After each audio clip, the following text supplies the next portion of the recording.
Hi there, I'm Drew Badger, the founder of EnglishAnyone.com and the world's #1 English fluency guide. In this video, I'd like to talk about some very simple prepositions and help you understand them like a native so you can use them fluently and confidently. Well, this whole lesson began when I was actually reading a book to my daughter. It was talking about a witch who had a wart on her nose. So let me just draw a quick little witch here. This is my witch hat. And you have a witch here. She has a pointy nose like this, and she has a wart on the end of her nose. A wart, it's just like a little growth. It's kind of, I think, a bacteria thing. Anyway, it's not really important. But the point is, in the book, I was reading it to her, I read the wrong thing. So I actually made a mistake with my English, and this is a common thing you'll see natives do. So in the text, it said, she had a poisonous wart at the end of her nose, and I thought it was, and I was really just reading it quickly, she had a poisonous wart on the end of her nose, or just a wart on the end of her nose. So here we have two different things here. We're talking about at and on. Now I thought about this and I actually explained it to my daughter, and I sometimes do this, so I'm teaching lessons to her really the same way I teach them to you. But I know students have lots of questions about this, and so I thought I would make a video. So in this case, I just wanted to demonstrate these two things here because really you can be talking about the exact same thing in using two different words, and it really means almost the same thing, but there's still a slight difference there. And I know a lot of learners care about that slight difference, so let's talk about that. Now, in this case, on, it really is just referring to a specific place on a physical location. So anytime you have something like this where something is on your face, it doesn't need to be just on the top. It can be on the side of something. So she could have a wart right here on her face. She could have a wart on her ear. It could be on her chin even. So it doesn't need to be on the physical top of something. It just needs to be touching that surface. Does that make sense? So on, remember, it doesn't just mean on the top. So natives understand touching something is really the key here. But the other word here, at, what are we talking about? Really, we're talking about a physical area rather than just a specific point. So on really can be describing something on this physical location, but you see anything inside this area can be at the end of her nose. So on the end of her nose, like right here, it might not be like just on the tip, it's kind of near that spot. So we say at the end of her nose. So the, again, difference here, it could be actually like inside her nose right here. And in that case, we could say it was in her nose, but we could also say it's at the end of her nose. So any time we're talking about a physical area like this, where something could be around this, we can say at, because we're talking about that general area. Now, just to make this a bit more clear, let me erase this and just cover a few more examples.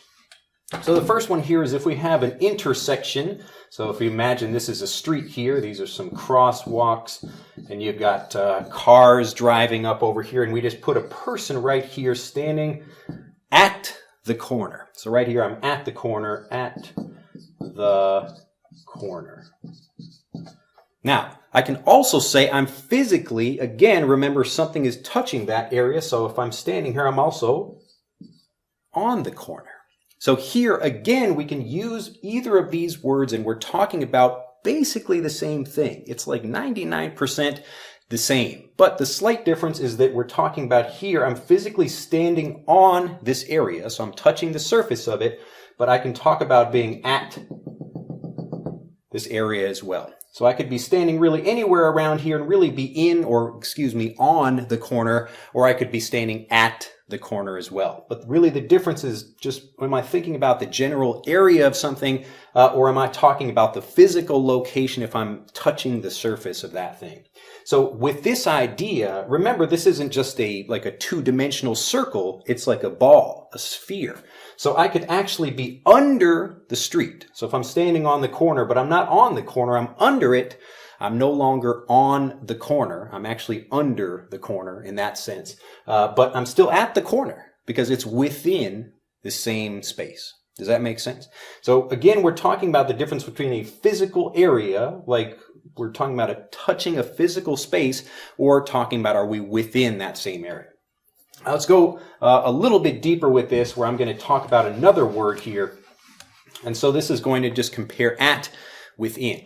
And so I used these same examples when I sent a recent email to subscribers, and I was talking about that with images, but I wanted to talk a little bit more about this just in detail here with the video, so you can actually hear me and see me describing this as well.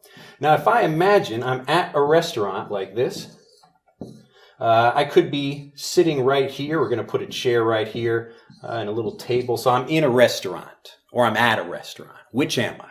Now, in this case, again, it's the difference between a physical location. In is going to describe me being physically inside, in the same way that if I were up here, and I'm sitting up on the top of the restaurant, I'm actually on. So here I am on the restaurant, and here I am in the restaurant. But in both cases, I could be here or here. We're going to draw our little line. Again, the area is covering the whole area here, and I'm at in all of these places. So if I call a friend of mine and I say, hey, I'm at the restaurant right now. I'm at the restaurant. It just means I'm within this space somewhere. Now, obviously, natives aren't really thinking about this so much, and if you ask a native, what's the difference between being at somewhere and in somewhere? Now, usually people aren't thinking about it, but they understand this and they just have a sense that this is how it works. But they have this sense because they've learned these, really they've kind of almost like a computer. They've fed their mind so many examples of how these things work. Is this in or at, in or at, in or at? And over time, they develop a sense for that. So I'm trying to help you speed that up by really just explaining what it is. But does this make sense? Hopefully it does, because if you understand this, then you can use it fluently. You really understand where am I in some relationship. And you can say I'm in the restaurant, or you can still be at the restaurant right here. You can still be at the restaurant. Oh no, I lost my pen.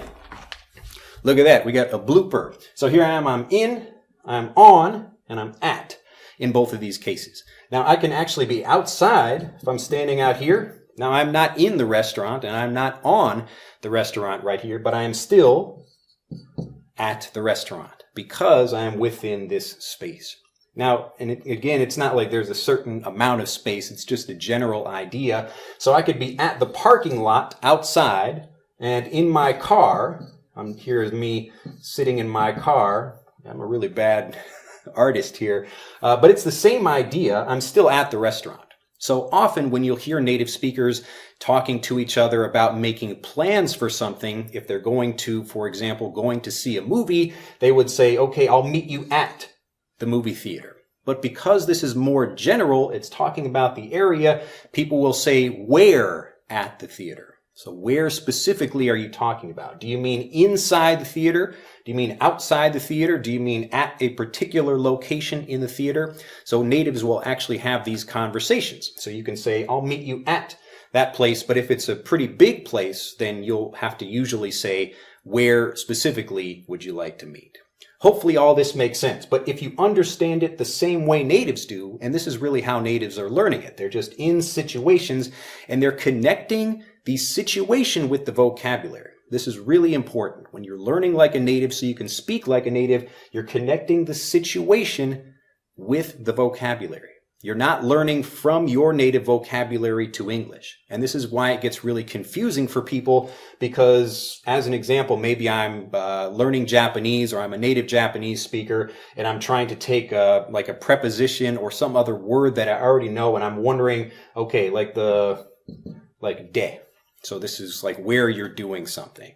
Or I'm going to use ni. So if I'm doing something or in a certain location, how do I translate this into English? That's the wrong way to think about that. And if you think about it through translations, this is why you hesitate and then have to translate and think about grammar rules when you speak. But if you understand it like a native, and hopefully I've given you a really good example of that in this lesson as well, hopefully that makes sense. So remember, connect the idea here, always be learning, think about the situation, and then connect that with the English vocabulary that you're listening to. This is, again, the same thing that native children are doing as they're learning the language, and that's why they speak fluently. So it's not about how many words you know, it's how you learn. This is why, again, it's so important you're connecting the vocabulary with the actual situation, and you're not trying to think about how do I translate something. If that makes sense, give this video a big like and start using these correctly when you go out and meet natives. And hopefully, if you have understood this, you will be able to do that. Well, that's the end of this video. I hope you have enjoyed it. As usual, do click that like button. The YouTube is not sharing my videos for some reason. So a lot of people will mail me and say, hey, it's nice to see you making videos again, but there are new videos all the time. So I don't know why that's happening, but to make sure that doesn't happen to you, click that like button, subscribe, and also click that little bell icon so you get notified when new videos are released. Now, last thing I'd like you to do is post a comment below this video and let me know if you understood this and if you feel more confident using it, and also let me know what other grammar points you struggle with. One thing, I'll give you a little bit of secret here because a lot of people ask me, how do I teach? And they want to know more specifically about the ways I'm doing things. What I'm doing here really is helping you contrast things the same way a native does. So a native is not just learning on, they're learning on connected with in or at. They're learning all these things together and learning how to connect them. This is why I create the courses I do, and especially Frederick. Frederick Learn to Read, the new app we created so that you can actually teach yourself by comparing different things yourself the same way a native does. So you can learn about all these things at EnglishAnyone.com. But right now, just click that like button, post a comment below this video, let me know what you liked about it, and also tell me about a grammar point you struggle with so that I can take it, teach it to you the native way so you can finally use it fluently. That's it for this video. I hope you have enjoyed it, and I look forward to seeing you in the next one. To just improve your speaking confidence, sound more native, and really just to become a much more fluent speaker, I'd like you to do these 3 simple things right now. 1. Click on this link to subscribe to my YouTube channel for over 500 free videos. 2. Click on this link to download my #1 ebook guide to fast fluency free. And 3. Click here to watch the most popular video on English fluency here on YouTube.